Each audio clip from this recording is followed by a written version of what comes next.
My fellow citizens, tomorrow morning is not far away, and I ask you to stand firm in your convictions that we will be successful in our endeavor to create a new tomorrow for all of the people of our nation. But we must withstand the skepticism and the doubters and the snares of the unbelievers. We have seen the polls, we have heard the numbers, but our strength does not lie in the numbers or in the polls. Our strength lies in our ability and our surety that we can create a better society together. As we hit the final few days, there are many who would seek to plant the seeds of fear and stir up ethnic doubts in your hearts. To me, the greatest challenge is to ignore those who do not believe in our resplendent possibilities as a people and our common destiny as a nation. As we take the world out of people's eyes and they discern the artificial boundaries that have been placed in our pathway, we should rejoice in our newfound sense of togetherness. There are those who will wish to tear us apart, but I ask you in this trying time to stand firm in our beliefs and to aim at achieving our highest aspirations rather than succumb to nativist fears. I know that many of your fears are real. Many people have said to me that they fear that if our party returns to power, as we will do, that they fear they will be removed from their jobs because they are not members of the UNC or because they are of another ethnic origin. I pledge to you that no Trinbagonian would be removed from his position or denied an equal opportunity in our society because of his or her race, gender, sexual orientation, party affiliation, or religious beliefs. I have been in politics too long to not admit that these things have happened in the past under several governments. And if we are not watchful, they can happen again. But democracy is a fragile thing. If we do not water and nurture it properly, we can lose it in the twinkling of an eye. I pledge to you tonight that a new UNC government would not use its political or economic power to discriminate against anyone in our society. I am not a perfect person. Like the rest of us, I have good days and I have bad days. I face the same stresses and pains that any normal person goes through on a daily basis. We are humans and we all make mistakes that we regret and wish we could change. I feel sorrow, I feel hurt, I feel pain when I see people affected by crime, when I see people who have lost their jobs, lost their homes, and when we see citizens suffering. It may be unbelievable to some, but I do care for and love all our citizens. I do not make any decision with spite, hate, or vindictiveness. I make decisions with the hope that I can improve people's lives.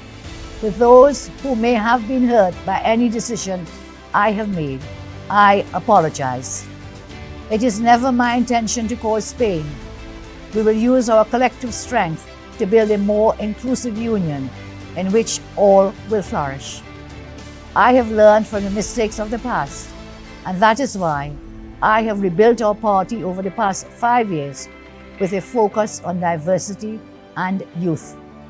Young people must not be onlookers in the planning of their future. Instead, young people must be the ones taking the lead in developing plans and policies.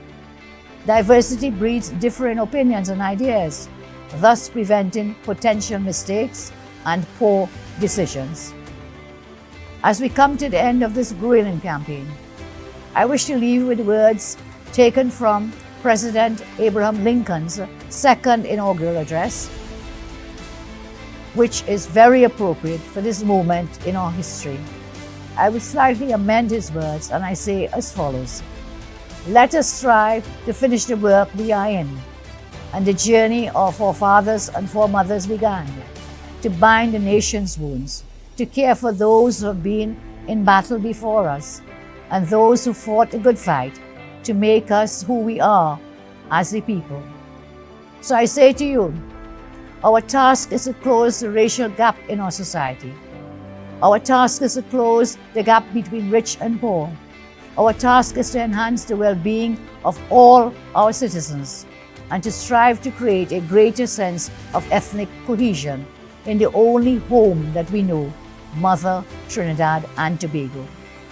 Our task is to be an example to the world of a diverse and harmonious society where we proudly proclaim, here every creed and race find an equal place. We must learn to live together as brothers or perish together as foes. As we await the outcome of the election, I ask you to be comforted by the words of the psalmist who said, "Weeping may endure for a night, but joy cometh in the morning." On Tuesday morning, there shall be great rejoicing in Trinidad and Tobago, because we would have opened up a new path of prosperity, ethnic cohesion, and promise that will allow us to build a better society together as one united people. We are just hours away from what will no doubt be a defining moment in our nation's history. What we do tomorrow will not only determine our future for the next 5 years, but for the next 50 years. Tomorrow, we must unite as one nation to ensure the rebirth of a nation which offers hope, opportunity, development, justice, and a bright future for all. The United National Congress is the only party which has a clear plan for a better future for you and your families.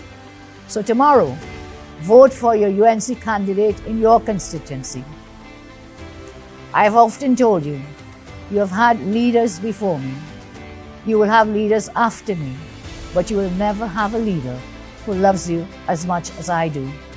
Together, we will deliver a future for you and your family. Together, we will get TNT working again. May God continue to bless you, and may God continue to bless our beloved nation. Thank you.